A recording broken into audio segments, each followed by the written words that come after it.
Chapter number 2 work and energy start किया था work done से। फिजिक्स में वर्क डन किसको बोलते हैं? जब हमने ऑब्जेक्ट पर क्या लगाया, फोर्स की वजह से ऑब्जेक्ट क्या हुआ, तो हमने बोलते हमने क्या किया, वर्क डन। याद हो गया। फिर वर्क डन के 3 केस मैंने पढ़ाया था, positive work done, negative work done और जीरो वर्क डन। ठीक है, 3 केस हमने पढ़े थे, यस और नो? पक्का ना? जीरो वर्क डन कब होगा? जब फोर्स का डायरेक्शन और डिस्प्लेसमेंट का डायरेक्शन दोनों भी एक दूसरे से परपेंडिकुलर होगा, तो उसे हम बोलते हैं जीरो वर्क डन। ठीक है, उसके बाद पॉजिटिव वर्क डन कब होगा? जब फोर्स और डिस्प्लेसमेंट के डायरेक्शन के बीच में जो एंगल बनेगा वो एंगल कितने डिग्री का होगा? तो उसे हम क्या कहते हैं? Positive work done.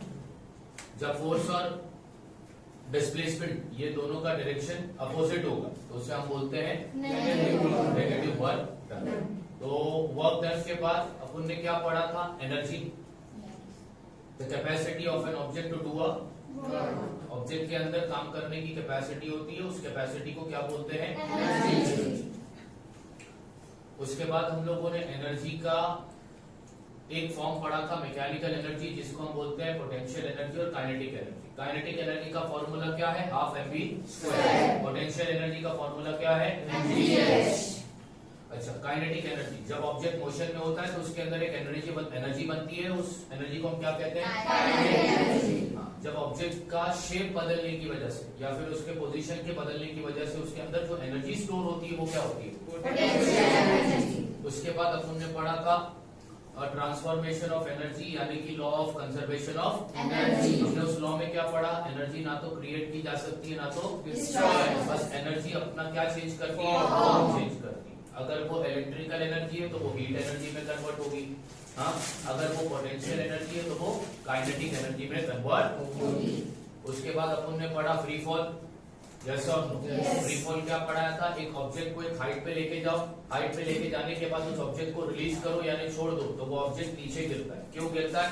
क्योंकि उस पर सिर्फ एक ही फोर्स काम कर रहा है, उसके फॉल को अपन क्या बोलते हैं? Free fall. अच्छा, अगर एक्सेलरेशन ग्रेविटेशनल फोर्स की वजह से होता है तो उसको क्या बोलते हैं? Acceleration due to gravity. Acceleration due to gravity को डिनोट किया जाता है by the letter G, small G और कैपिटल जी, स्मॉल जी। ठीक है, तो कल ये भी पढ़ लिया। ठीक है, फिर free fall, during free fall the total mechanical energy remains constant in each and every point. ये भी कल पढ़ लिया था, इसका डेरिवेशन भी अपन ने देख लिया। ठीक, आज क्या पढ़ने जा रहे हैं? तो आज ये क्वेश्चन पढ़ने जा रहे हैं। क्वेश्चन देखो क्या लिख रहा हूं मैं। Do we have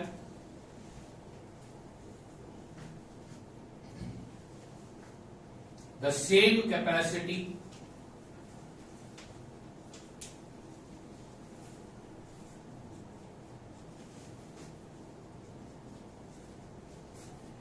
to do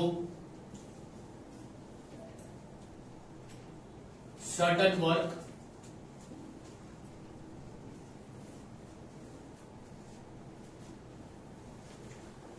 या फिर ऐसा लिखता हूं to do certain amount of work.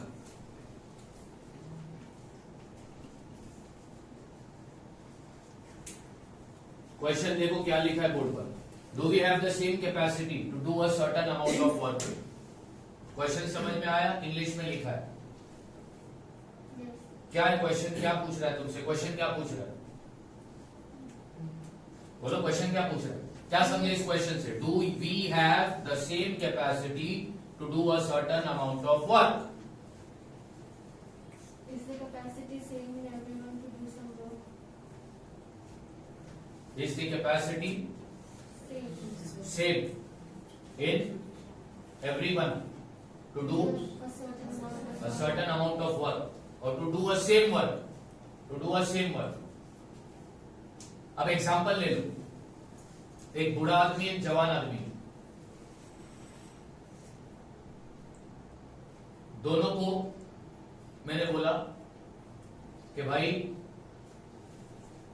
25 kilo की चावल की बोरी उठाकर एक जगह से दूसरी जगह पर पहुंचाना है। दोनों को सेम काम दिया है। दोनों को काम क्या दिया है मैंने? सेम काम दिया है। वो तो मेरे को ही मालूम है सेम काम दिया है। काम क्या दिया है? दिया क्या है काम उनको करने के लिए?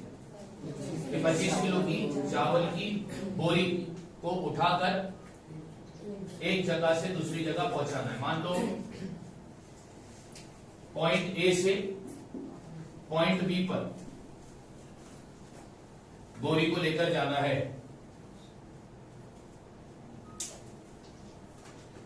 काम तो दोनों को सेम दिया है। क्या दोनों काम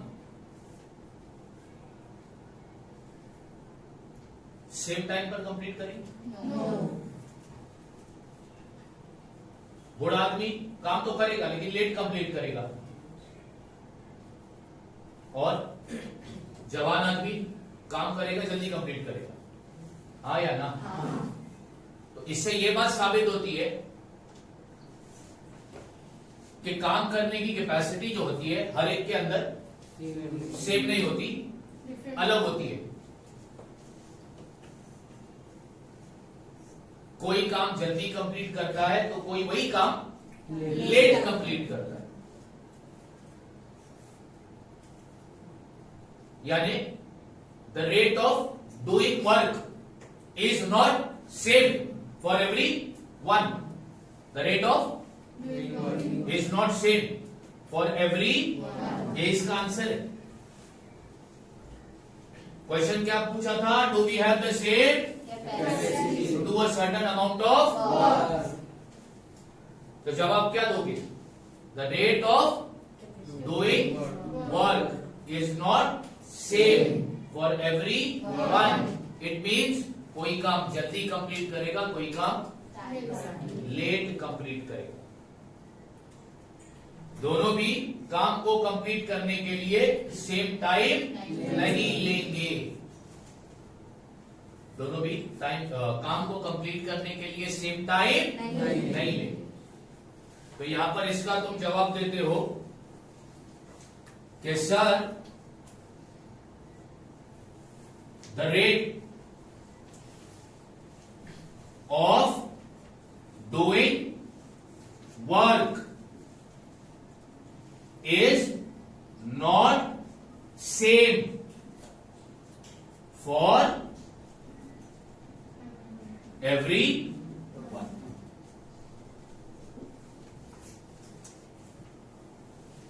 क्वेश्चन क्या पूछा था? Do we have the same capacity to do a certain amount of work? क्या हमारे अंदर सेम कैपेसिटी है सेम काम, एक काम करने की? मैंने तुमको कोई काम दिया करने के लिए। अब फॉर एग्जाम्पल ले लो, मैंने तुमको बोला है कि ये लेसन पूरा याद करके आओ। तो तुमको क्या लगता है नेक्स्ट डे जब तुम आओगे तो सबको ये लेसन याद होगा? नहीं। कितनों को पूरा लेसन याद होगा?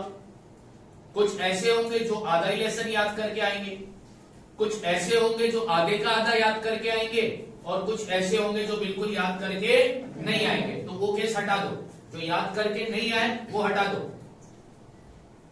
5 स्टूडेंट को पूरा लेसन याद हो गया, 3 स्टूडेंट को आधा लेसन याद हो गया, 4 स्टूडेंट को पाव लेसन याद हो गया। सबको तो मैंने एक ही काम दिया था ना? हाँ या ना? काम सबको सेम ही बांटा था ना? जो काम मैंने करने के लिए दिया था सबको सेम काम दिया था। क्या सब लोगों ने उस काम को सेम टाइम पे कंप्लीट किया? नहीं। किसी ने जल्दी कंप्लीट किया, किसी ने लेट कंप्लीट किया। तो ये काम का जल्दी कंप्लीट होना, ये काम का लेट कंप्लीट होना, इसको हम क्या बोलते हैं? The rate of doing work. The rate of doing work. The rate of doing work. Rate of doing work जो है ये हमें बताता है कि काम स्लो हुआ है या काम जल्दी हुआ है। रेट ऑफ डूइंग वर्क अपने को क्या बताएगा? How fast work is done or how slow work is done. How fast work is done और हाउ स्लो ये कौन बताएगा? The rate of doing.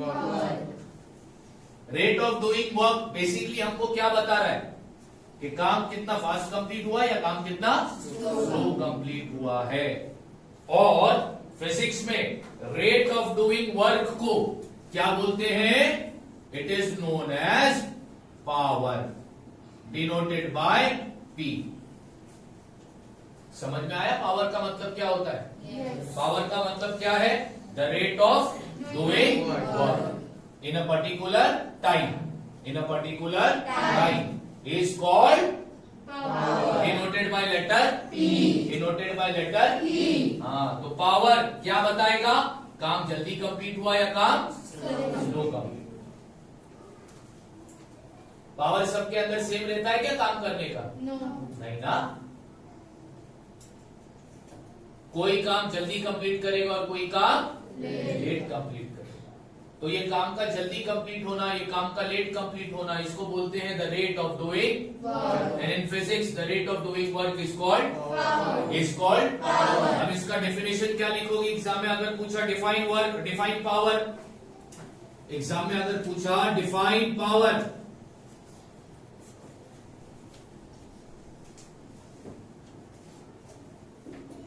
तो इसका डेफिनेशन क्या दोगे? The rate at which work is done is called Power. and power is denoted by the letter P. power is denoted by letter P. power is denoted by letter P. समझ में आ गया? Yes. आया ना?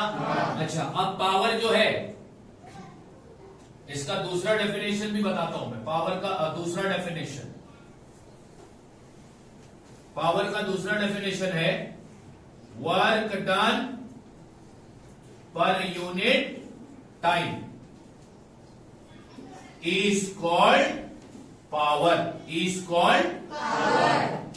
एक particular time में हमने कितना काम किया, एक पर्टिकुलर टाइम में हमने कितना काम किया उसको हम क्या कहते हैं? Power. वर्क डन पर यूनिट टाइम। अच्छा, पावर कितनी चीजों से रिलेटेड है? दो चीजों से रिलेटेड है, एक तो Work. और दूसरा Time. ठीक है। तो पावर का फॉर्मूला क्या बनेगा? देयरफॉर पावर यानी कि P is equal to work done यानी कि W अपॉन टाइम यानी कि T। तो पावर का फॉर्मूला क्या बना?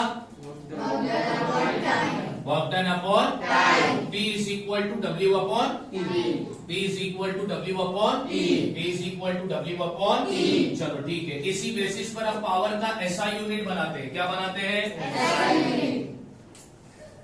हमें पता है हर क्वांटिटी को नापने का यूनिट है और यूनिट के कितने सिस्टम है? दो, SI और CGS. ठीक है। अब यहां पे लिखता हूं SI unit of power, SI unit of power. Power का फॉर्मूला क्या बना? पावर का फॉर्मूला बना वर्क डन अपॉन टाइम। हाँ या ना? अच्छा, वर्क डन का SI यूनिट क्या है? जूल। टाइम का SI यूनिट क्या है? Second. यस और नो? Yes. तो अब इसको रिप्लेस करता हूं, यहां पे लिखता हूं इज इक्वल टू W की जगह पर उसका SI यूनिट लिखता हूं जूल, अपॉन टाइम की जगह पर उसका SI यूनिट लिखता हूं सेकेंड। ठीक है? हाँ Yes. ठीक है। अब ये जूल अपॉन सेकेंड को, ये जूल अपॉन सेकेंड को क्या बोलते हैं? जूल अपॉन सेकेंड को बोला जाता है इज कॉल्ड वॉट। क्या पढ़ेंगे इसको? क्या पढ़ेंगे इसको? क्या पढ़ेंगे इसको? इसका मतलब पावर का SI यूनिट क्या बना? क्या बना? क्या बना? क्या बना? बात समझ में आ गई? हाँ या ना? Power is related to work done upon, ठीक है। पावर का ऐसा यूनिट क्या बना है, कैसे बना वो समझ में आया? यस और नो? ठीक है।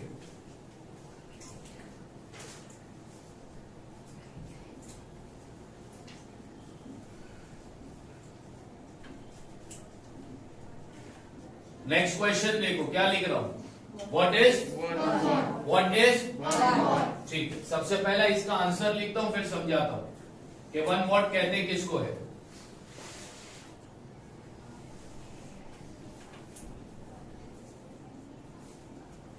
It is the power of individual, it is the power of to do 1 joule of work, to do 1 joule of in 1 second time, in 1 second time. क्या पढ़ा रहा हूं मैं, 1 वॉट। अब ध्यान से सुनो, अगर किसी बंदे ने, किसी इंडिविजुअल ने 1 सेकंड में कितना काम किया, 1 सेकंड में कितना काम किया, इसका मतलब उसने कितना पावर यूज किया, 1 तो इसको सिंबॉलिकली कैसा लिखोगे, तो 1 watt is equal to 1 joule upon 1 second. समझ में आ रही है बात, हाँ या ना? अच्छा, यहीं पे मैंने लिखा है पावर का फॉर्मूला क्या है, वर्क डन अपॉन, ठीक है। पावर का formula work done upon time है।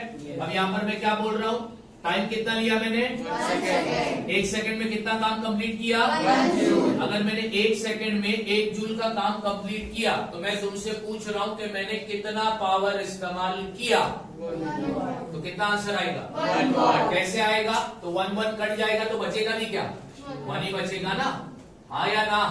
यस और no? 1 joule upon 1 second, answer क्या आएगा, 1 जूल अपॉन 1 सेकेंड, आंसर क्या आएगा, 1 वॉट। समझ में आ गया, हाँ या ना?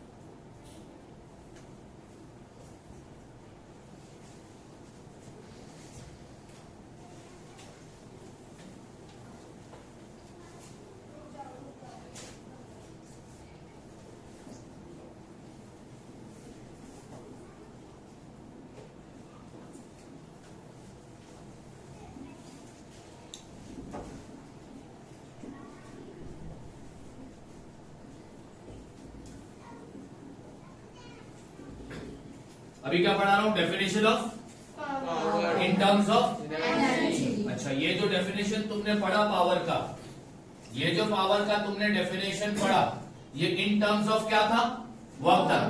क्या था, वर्क डन। ये जो डेफिनेशन मैंने तुमको पढ़ाया ये किससे रिलेटेड था, अब जो पावर का हम डेफिनेशन देखेंगे वो किससे रिलेटेड है,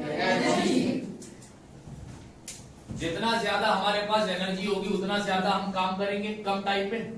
यस और नो, यस और नो, यस और नो। सबसे पहला यहां पर मैं लिखता हूं, work done is equal to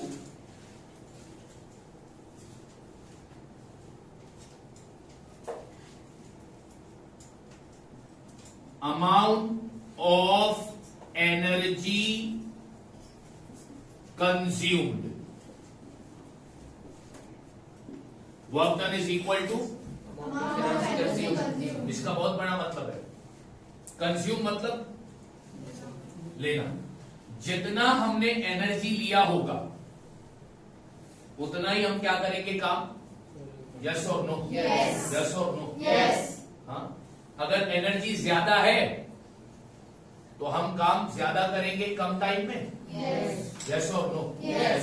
काम ज्यादा करेंगे कम Time. टाइम में, यानी यहां पर अब मैं बात कर रहा हूं rate of doing work. Rate of doing work को क्या बोलते हैं अपन? Power. क्या बोलते हैं? Power. यहां पे लिखता हूं therefore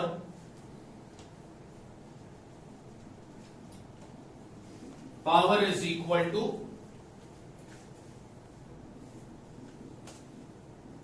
energy consumed per unit time. Per unit Time.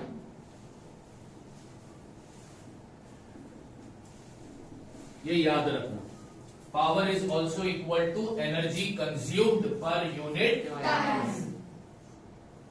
Clear है? Yes. ठीक है। अच्छा, अब तुम लोगों ने एक चीज देखी होगी, बल्ब सबको पता है ना? Bulb Yes. देखो, मेरे को बल्ब बनाने नहीं आता है, फिर भी मैं बना रहा हूं तुम्हारे लिए। बल्ब के बॉक्स पर लिखा रहता है उसका पावर। Yes. 60 वॉट का बल्ब आता है,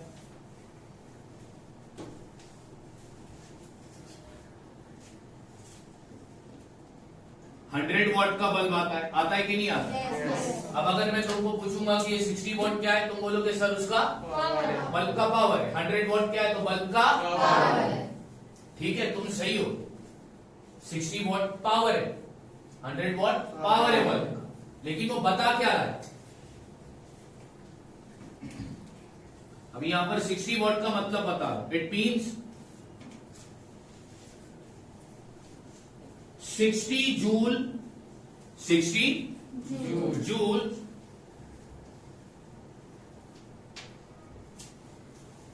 of electrical energy consumed in 1 second। 60 what का मतलब क्या है कि ये बल्ब 1 सेकंड में, ये बल्ब 1 सेकंड में कितनी इलेक्ट्रिकल एनर्जी को यूज करेगा? 60 फिर ये बल्ब 1 सेकंड में कितनी इलेक्ट्रिकल एनर्जी को यूज करेगा? 100 समझ में आ गया? Yes. हाँ या ना? तो ये 60 वॉट और ये 100 वॉट का मतलब क्या होता है? Yes. पक्का? ठीक है।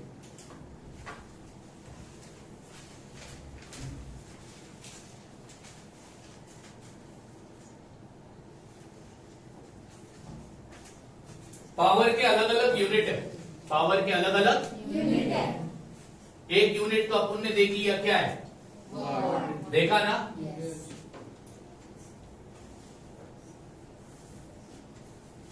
What is smallest या smaller unit of power? Power का जो सबसे छोटा यूनिट है वो क्या है? Watt. क्या है? Watt. क्या है? Watt.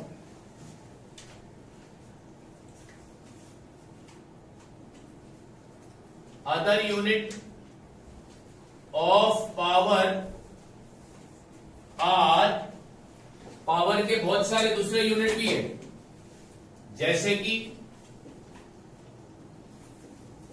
किलोवाट। ठीक है,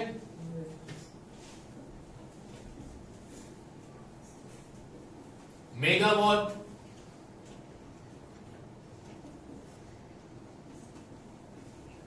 हॉर्स पावर। ठीक है, हाँ,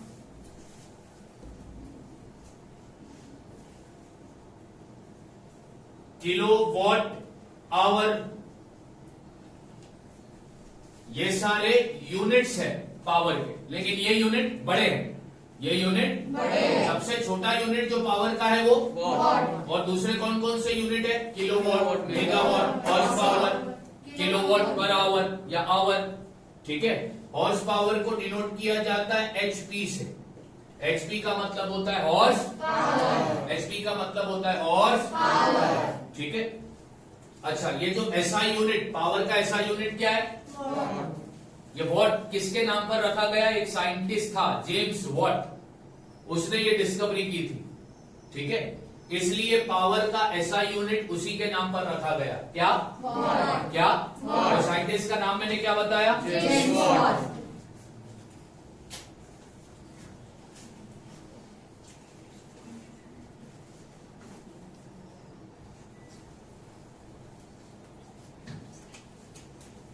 ऑब्जेक्टिव के लिए पूछेगा।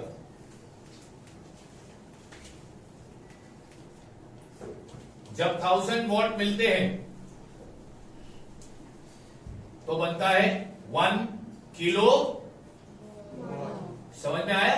Yes. कितने वॉट मिले? 1000 watt. तब बना तुम्हारा 1 kilowatt. याद रखोगे? Yes.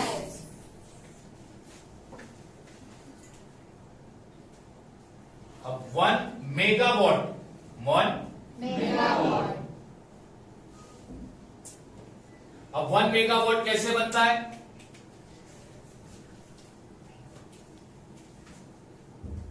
10⁶ watts 6 watt. is equal to how many megawatts? 1 watt. यानी 10 को तुम कितनी बार मल्टीप्लाई करोगे? 6 तो जो वॉट्स आएगा ना वो हो जाएगा 1 mega watt. 1 mega. Watt.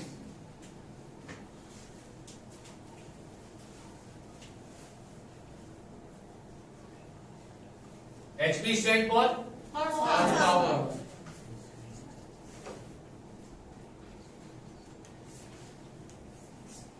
1 horsepower is equal to how many watts? 746. 700। अभी इसको इतने डीप में नहीं जाना इसके कैलकुलेशन में, क्योंकि ये तुम्हारे सिलेबस का हिस्सा जब तुम हायर स्टैंडर्ड में जाओगे तो तुम्हें इसका काम आएगा। तो तब तुमको एटलीस्ट बेसिक तो पता होना चाहिए कि वॉट का सबसे छोटा पावर का सबसे छोटा यूनिट वॉट होता है। इसके अलावा पावर के बहुत सारे अलग अलग यूनिट भी है, बड़े बड़े यूनिट, जैसे कि kilowatt, megawatt, horse power, kilowatt hour. ठीक है, फिर तुम्हें ये याद होना चाहिए कि 1000 वॉट जब मिलते हैं तो बनता है 1 watt. 10⁶ वॉट्स जब मिलते हैं तो बनता है 1 megawatt. 746 वॉट्स जब मिलते हैं तो कितना हॉर्स पावर होता है? याद रखोगे? Yes. पक्का? Yes. ठीक है।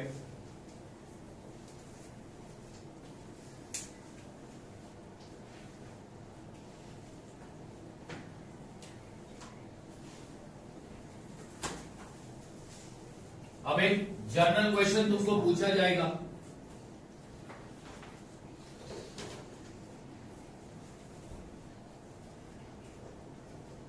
What is the commercial unit of electrical energy? Electrical Energy. Electrical energy का कमर्शियल यूनिट क्या है? यानी इलेक्ट्रिकल एनर्जी को कमर्शियल पर्पस में किस में तोला जाता है? कमर्शियल पर्पस यानी डोमेस्टिक यूज, घर में भी इलेक्ट्रिसिटी का काम आता है, इंडस्ट्री में, फैक्ट्री में, कंपनियों में, बिजनेस में इलेक्ट्रिसिटी का काम आता है कि नहीं? Yes. हर जगह इलेक्ट्रिसिटी इस्तेमाल की जाती है। Yes. तो इनको बोलते हैं कमर्शियल पर्पस। क्या बोलते हैं? Commercial. कमर्शियल पर्पस में इलेक्ट्रिकल एनर्जी को मेजर करने का यूनिट क्या है?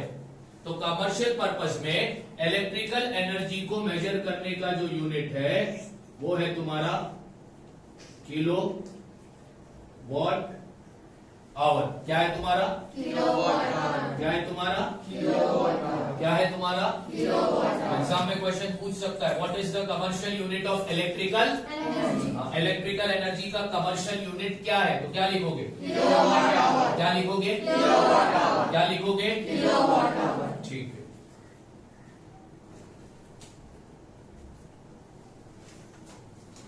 शहजाद ये नीचे का दिख रहा है।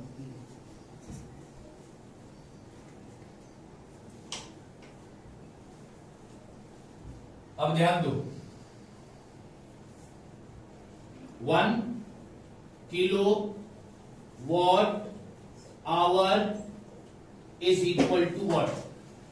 ठीक है, हाँ, अपने को निकालने का क्या है? 1 किलो वॉट आर का वैल्यू, 1 किलो वॉट आर का Value. ठीक है। अब इसमें किलो वॉट भी आया और आवर भी आया, किलो वॉट भी आया और Hour भी आया. अच्छा 1 किलो वॉट। अब ये 1 जो है ये दोनों के लिए है बच्चों, 1 ये किलो वॉट के लिए भी है और Hour. तो अब सबसे पहला निकालते हैं 1 किलोवाट। 1 किलोवाट कैसा बनता है? 1000 watt.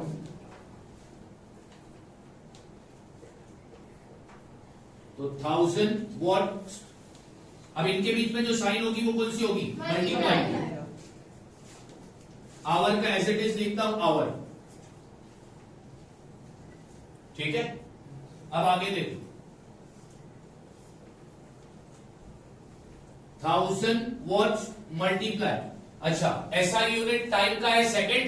Yes. यस और नो? Yes. यहां पर क्या है? Hour. तो आवर को सेकंड में कन्वर्ट कर दो तो कितना सेकंड होगा ये? 1 hour is equal to how many second? 3600। Second. याद रखो भाई, एक घंटे में कितने सेकंड होते हैं? 3600. ठीक है, इज इक्वल टू, अब ये 1000 वॉट का, वॉट कैसे बनता है? वॉट जूल अपॉन, हाँ joule upon, Second. Joule upon Second. तो वॉट की जगह पर मैं लिखता हूं joule upon Second. Multiply by 3600। Second. ध्यान दो, अब ये सेकंड और ये सेकंड कट गया, क्या बचा? 1000 joule multiply by 1000 joule multiply by. अभी इसको मैं सिंप्लीफाई करता हूं तो आंसर आएगा 3.6 मल्टीप्लाई बाय 10⁶ जूल। क्या आया? 3.6 multiplied by 10⁶. अब तुम बोलोगे सर ये 3.6 कहां से लाया? पापा के घर से लाया है ना? पूछोगे, डेफिनेटली बात है, पूछना ही पूछना है। तो अब कैसे आया वो ध्यान दो।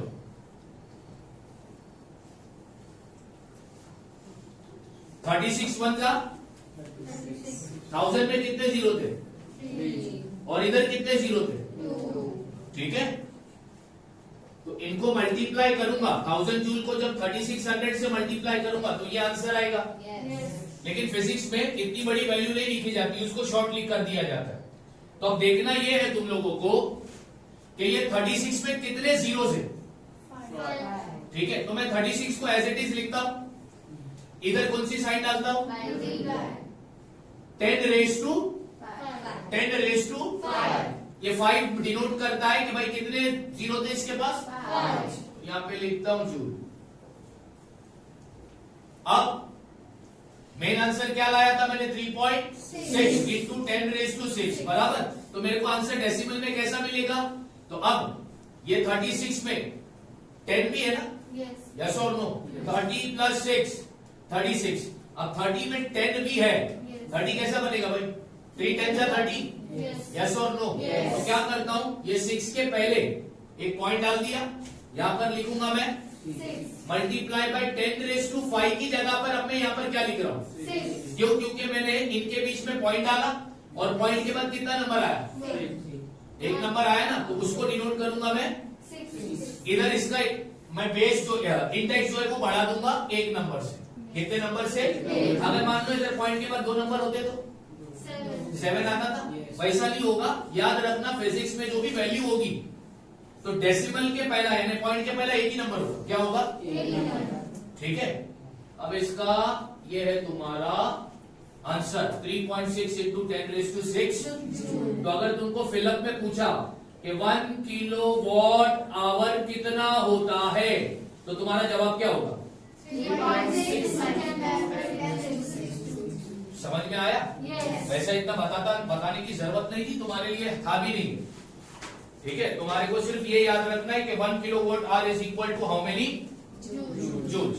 या तो एग्जाम में ऐसा पूछेगा, explain the relationship between kilowatt hour and joule. Explain the relationship between kilowatt hour and joule. तो उसका आंसर ये है उसका आंसर।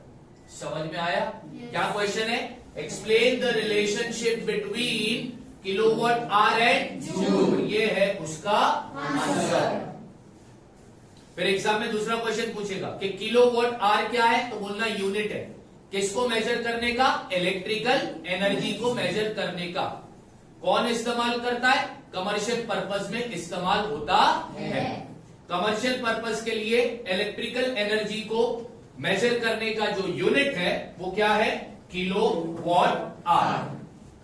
बात समझ में आ गई? Yes. क्लियर है? Yes. पक्का? Yes. पक्का? Yes. पक्का? Yes. ठीक है, चलो एक लास्ट छोटा सा टॉपिक है, मेरे को सिर्फ बता देना। शहजाद भाई इधर दिख रहा है कि? हाँ ओके। पावर खत्म हो गया, पावर पूरी तरह खत्म हो गया, कुछ भी नहीं बचा। अब एक छोटा सा टॉपिक है, ये अर्थ है, ठीक है?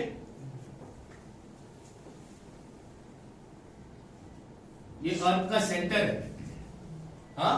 Yes. ये जो सर्कल का जो बाउंड्री जो तुम देख रहे हो ना, Yes. इसको बोलता हूं मैं ऑर्बिट। क्या? Orbit.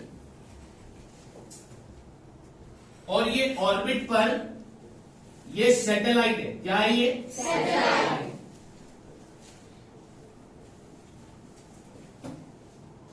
और ये जो सैटेलाइट है वो अर्थ के इर्द गिर्द घूम रहा है।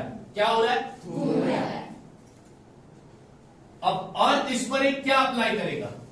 Force. अर्थ जो फोर्स अप्लाई करता है उसको क्या बोलते हैं? Gravitational force. तो अर्थ इस पर एक ग्रेविटेशनल फोर्स अप्लाई कर रहा है, ठीक है?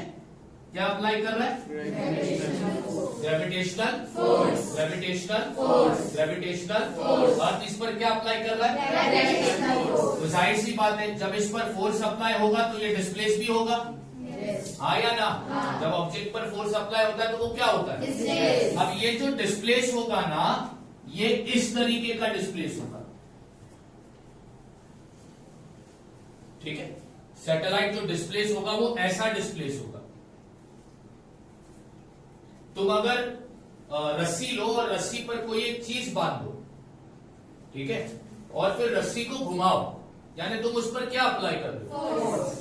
और रस्सी को छोड़ो, तो जो पत्थर जो भी तुमने रस्सी पर बांधा होगा, वो जो चीज गिरेगी ना, वो इस तरह गिरेगी, वो ऐसी गिरती है, ऐसी गिरेगी या ऐसी गिरेगी या ऐसी गिरेगी, लेकिन जैसे भी वो गिरेगी वो सर्कल से टेंजेंट बनाएगी।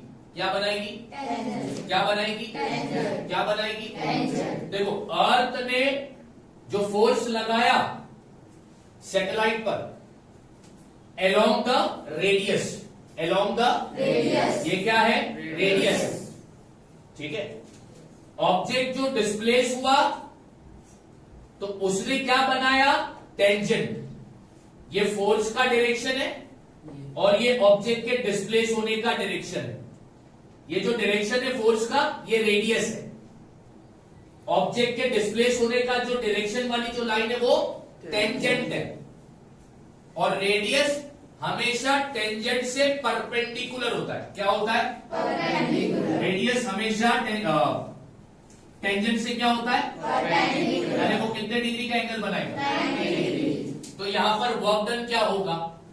Zero. वर्क डन क्या होगा? Zero. वर्क डन क्या होगा? Zero. जब भी कोई ऑब्जेक्ट सर्कुलर घूमती है तो जो फोर्स लगेगा ना उस ऑब्जेक्ट पर,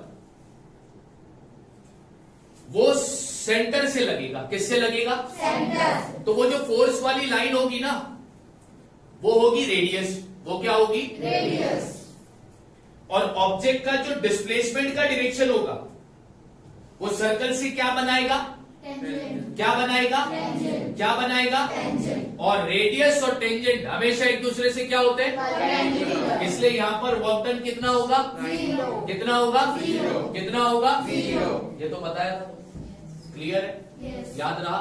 Yes. ये एक छोटा सा टॉपिक है, इसको डिटेल में नहीं पढ़ा रहा हूं, ठीक है? ये एक छोटा सा तुम्हारे टेक्स्ट बुक में थोड़ा सा दिया था, इसलिए मैंने पढ़ा लिया, क्योंकि next standard chapter number first science 1 10th में पहला ही चैप्टर है ग्रेविटेशन, उसमें तुम ग्रेविटेशन में ये सारी चीजें पढ़ोगे, डिटेल में पढ़ोगे। जो सेंटर से जो फोर्स लगता है उसको क्या बोलते हैं, ठीक है? यहाँ पर तो ये अर्थ का सेंटर लिया था, तो अर्थ के सेंटर से जो फोर्स निकलेगा उसको अपन बोलते ग्रेविटेशनल फोर्स। क्या बोलते? Gravitational force. ठीक है? बात समझ आ गई? Yes. बात समझ आ गई? Yes. पक्का? Yes. पक्का ना? Yes. तो यहाँ पर अपना ये चैप्टर हो गया खत्म। खत्म। कॉपी करो।